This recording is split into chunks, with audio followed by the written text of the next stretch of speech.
On inaugure une nouvelle séquence pour cette dernière partie dont n'est pas des pigeons avec Tom. Cette séquence, c'est le Dico Geek. On va apprendre des mots issus de l'univers des réseaux sociaux et des nouvelles technologies. Ouais. Le premier mot du jour, c'est ceci. Fake news. Qu'est-ce que c'est? Annie a dit qu'elle savait ce que c'était. J'aimerais bien avoir une définition précise de la fake news. C'est une fausse nouvelle. C'est une fausse nouvelle, c'est-à-dire quelqu'un qui donne une fausse nouvelle sur Internet, je sais pas moi. Ben, surtout sur les réseaux sociaux, c'est ça la problématique aujourd'hui. Ce sont les fausses informations qui se propagent beaucoup, très vite et qu'on ne vérifie pas forcément. D'ailleurs, le Conseil supérieur d'éducation aux médias organise chaque année la quinzaine d'éducation aux médias pour se sensibiliser à ce genre de problématiques. C'est le premier jour aujourd'hui, c'est l'occasion d'ouvrir le premier Dico Geek consacré aux fake news. C'est parti.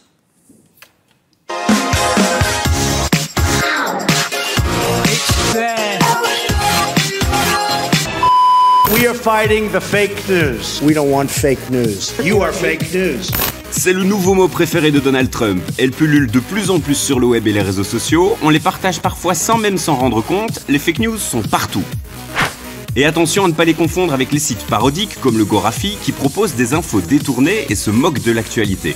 On peut tomber dans le panneau, mais à la base, ces blogs ne se présentent pas comme de vrais médias d'information. Alors ça, pour moi, c'est de l'humour, qui imite les informations. Mais les fake news, ce sont des informations erronées, mais surtout erronées volontairement, parce que fake en anglais, ça veut dire faux dans le sens de trafiquer, de réarranger, de fabriquer. Les fake news, ce sont donc des informations délibérément fausses émanant d'un ou plusieurs médias et qui circulent sur Internet. Et c'est pas un phénomène neuf, ça existait déjà dès 1789 lors de la Révolution française, sous les formes de libelles, des petits pamphlets qui cherchaient à déstabiliser le pouvoir en propageant de fausses informations. Marie-Antoinette en était la principale cible, on l'accusait de trahir la France, de dépenser l'argent du peuple et de multiplier les amants. C'était déjà, d'une certaine manière, une forme de fake news. Une des fake news les plus connues, c'est lorsque l'administration Trump a essayé de prétendre qu'il n'y avait jamais eu autant de monde lors d'une prestation de serment d'un président américain, en disant ce sont des faits alternatifs. Mais bon, voilà, c'était vraiment une information qui était fabriquée pour essayer de faire croire que sa présidence démarrait comme nulle autre précédemment.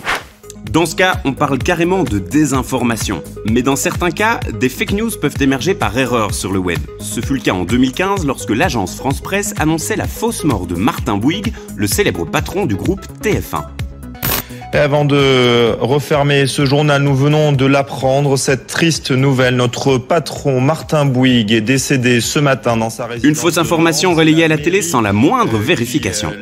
Et puis alors, il peut y avoir aussi, ça existe, des fake news qui sont simplement mises en avant pour essayer de faire du clic et de rapporter de l'argent pour des sites qui vivent de la publicité. Parce que les fake news, on peut inventer des choses qui sont attractives, qui ont un petit côté sulfureux et qui fait en sorte que tout le monde se rue dessus. Parce que le paradoxe, c'est que parfois, on a davantage envie de croire des fausses nouvelles que les vraies.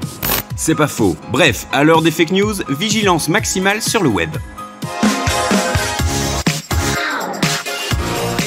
Tom.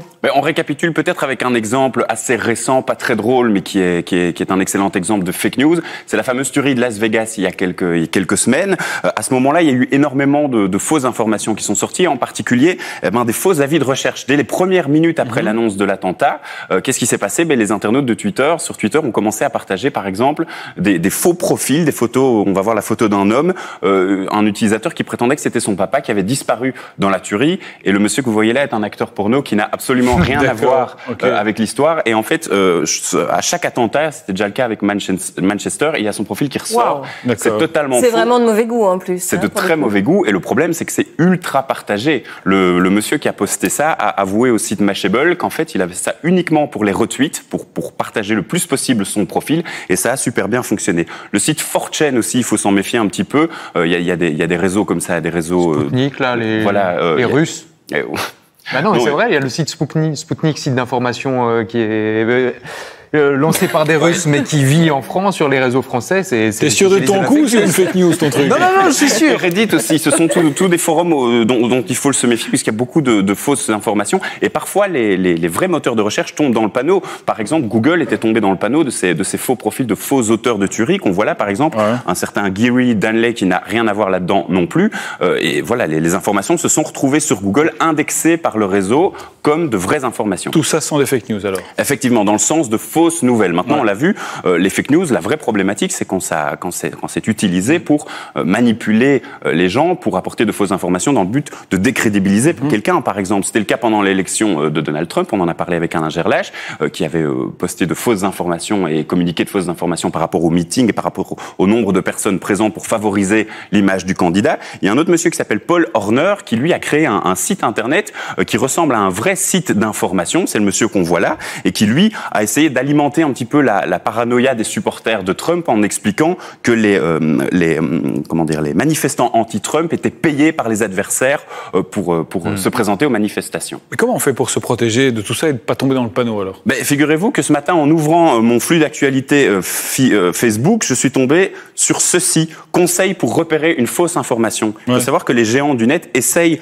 de nous aider aussi, même s'ils tombent parfois dans le panneau et qu'ils indexent et qu'ils favorisent la propagation de ces informations-là. Ils essayent de faire attention à ce qu'on puisse les identifier. On dit bonjour à Benjamin Maréchal au passage. Oui, qui parle de chouchou, ça doit être une fake news, ça. Apparemment, il a faim. Non, Facebook essaie de faire des efforts, en tout cas avec une série de commentaires et de petites aides. Alors, les astuces principales pour éviter les fake news, la première, c'est se méfier des titres d'informations qu'on trouve sur Internet. Si c'est accrocheur, si vous voyez des points d'exclamation partout, qu'il y a des titres en majuscules, on commence à faire attention. À ce compte-là, on doit bannir Voici, Gala, Public, Closer et tous ces trucs-là.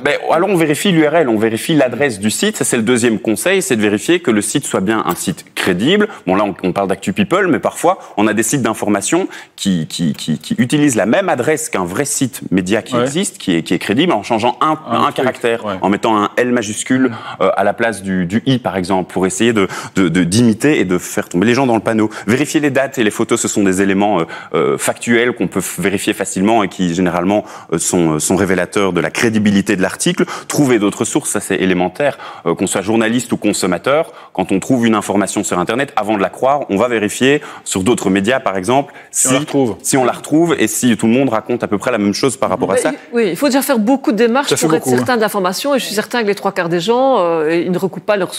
C'est vrai. C'est pour ça que Facebook permet maintenant de contextualiser les informations. Quand une information est postée sur Facebook, maintenant Facebook va mettre une série de liens et une série d'articles qui sont liés de manière à ce qu'on puisse assez facilement tomber sur d'autres sources et vérifier. Et puis dernier conseil, vérifier que ce n'est pas un site parodique, genre le Gorafi, où on partage parfois des informations sans les vérifier. Quoi qu'il arrive, on se méfie, on ne prend pas pour argent comptant tout ce qu'on lit sur Internet. C'était le premier mot du Dico Geek, fake news. Si vous avez envie de réagir par rapport à ce que vous avez vu aujourd'hui, c'est sur Facebook que ça se passe. Émission à revoir aussi via la plateforme Ovio ou via le site rtbf.be/pigeon. On s'arrête ici.